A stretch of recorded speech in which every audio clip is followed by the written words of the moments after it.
Charge షీట్ని అక్కడ present చేసేంత వరకు మిథున్ రెడ్డిని ఎందుకు అరెస్ట్ చూపించలేదు? అందులో ఉన్న లాజిక్ ఏంటి? ఎందుకంటే దాదాపు 7 అవర్స్ పైన ఆయన్ని విచారించారు కదా. చార్జ్ షీట్ని అక్కడ ప్రొడ్యూస్ చేసిన తర్వాతనే ఈయన అరెస్ట్ చూపిస్తున్నారు. ఏంటి అందులో ఉన్న లాజిక్ ఏంటి?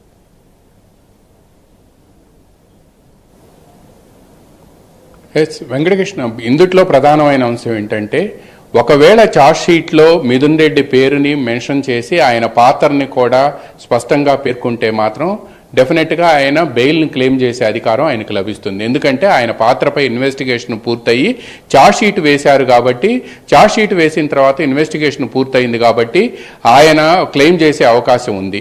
అయితే దీంతో పాటు మిగతా నిందితులు కూడా అలానే క్లెయిమ్ చేస్తారనొచ్చు. ఎందుకంటే వాళ్ళు ఆల్రెడీ అరెస్ట్ అయ్యి దాదాపుగా ఇప్పటికే 90 రోజులు కావస్తుంది. అందువలన వాళ్ళకు సంబంధించి అయితే మాత్రం వాళ్ళు క్లెయిమ్ చేయడానికి they have a right. But ఇతను మిథున్ రెడ్డి మాత్రం, ఆయన మిథున్ రెడ్డి ఒకవేళ క్లెయిమ్ చేస్తే ఆయనకు పైగా ఆయన ఎంపీగా ఉండే కాజును కూడా చూపించవచ్చు. మండే నుంచి పార్లమెంట్ సెషన్ ప్రారంభం అవుతుండటంతో ఆయనకి ఆ రైట్ కూడా ఉంటుంది కాబట్టి అందువలన తనకి బెయిల్ ఇవ్వాలి అని ఆయన కోరే అవకాశం ఉంది. టెంపరీ బెయిల్ అయినా కోరి ఆ తర్వాత దాన్ని పర్మనెంట్ చేసుకునే అవకాశం ఉంటుందనేది ఒక వాదనగా చెబుతూ ఉన్నారు.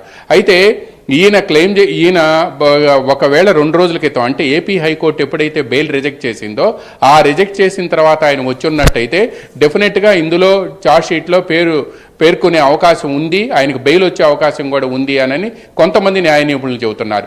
మరికొంతమంది మాత్రం ఆయన ఇప్పటి వరకు వెయిట్ చేయటం వలన, ఈరోజు ప్రిలిమినరీ ఛార్జ్ షీట్ ఫైల్ చేసిన తర్వాత ఆయన అరెస్ట్ చూపించడం వలన ఆయనకి ఇమీడియట్గా బెయిల్ వచ్చే అవకాశం లేదు. నెక్స్ట్ ఛార్జ్ షీట్ ఏదైతే ఉందో ఆ ఛార్జ్ షీట్లో ఈయన పేరుని ప్రస్తావిస్తారు, ఈయన పేరుని చేరుస్తారు కాబట్టి, పైగా అల్టిమేట్ బెనిఫిషరీ అంతిమ లబ్ధిదారుడు ఎవరో కూడా దాంట్లో తేలుస్తారు కాబట్టి అందువలన ఈయనకు అప్పటి వరకు బెయిల్ వచ్చే అవకాశం లేదు అనేది కూడా న్యాయ నిపుణులు కొంతమంది వాదనలు చెప్తూ ఉన్నారు. అందువల్లనే ఆయన్ని ఈరోజు ప్రిలిమినరీ ఛార్జ్ షీట్ ఫైల్ చేసిన తర్వాత ఆయన అరెస్టును అధికారికంగా చూపించారు అని చెప్తున్నారు. ఈరోజు మధ్యాహ్నం 12:30 గంట నుంచి రాత్రి 8 గంటల వరకు కూడా ఆయన్ని క్వశ్చన్ చేశారు. ముందుగా ఒక డిఎస్పీ ఆధ్వర్యంలో ఉండే సిట్ టీము ఆయన ప్రశ్నించినప్పటికీ సాయంత్రం 5:30 తర్వాత అంటే ఛార్జ్ షీట్ బయలుదేరి వెళ్ళిపోయిన తర్వాత ఈ సిట్ చీఫ్ రాజశేఖర్ బాబుతో పాటు సిట్లో ఉండే ఎస్పీలు వీళ్ళంతా కూడా ఆయన్ని ప్రశ్నించారు. ఆయన ఏ ప్రశ్న అడిగినా కూడా సమాధానం అయితే మాత్రం సంతృప్తికరమైన ఉంటుంది అనేది కూడా. మిథున్ రెడ్డిని ఎప్పుడు మ్యాజిస్ట్రేట్ ముందు ప్రొడ్యూస్ చేసే అవకాశం ఉంది అంటున్నారు.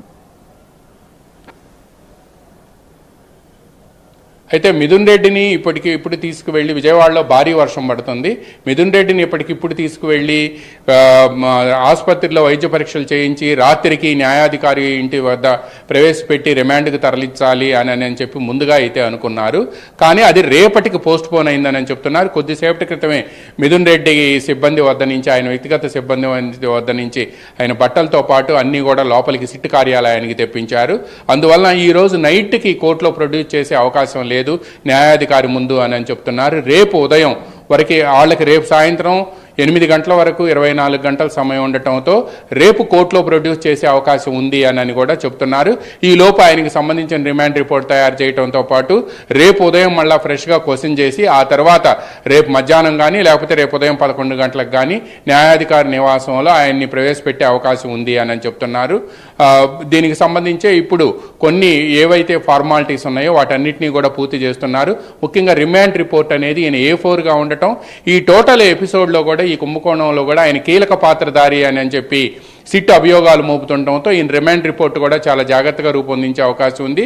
దాన్ని లీగల్ స్క్రూటినీకి పంపించి వాళ్ళు క్లియరెన్స్ ఇచ్చిన తర్వాతనే ఈ రిమాండ్ రిపోర్టును తయారు చేసి రేపు కోర్టులో ప్రవేశపెడదాం, ఇప్పటికిప్పుడు హడావుడి లేదు కదా అనేది కూడా వాళ్ళు సిట్ అధికారులు రామారావు ఇక్కడ ఇంకొన్ని అప్డేట్స్ తీసుకుంటాను, కొంచెం మీరు షోలో టైం స్పెండ్ చేయండి.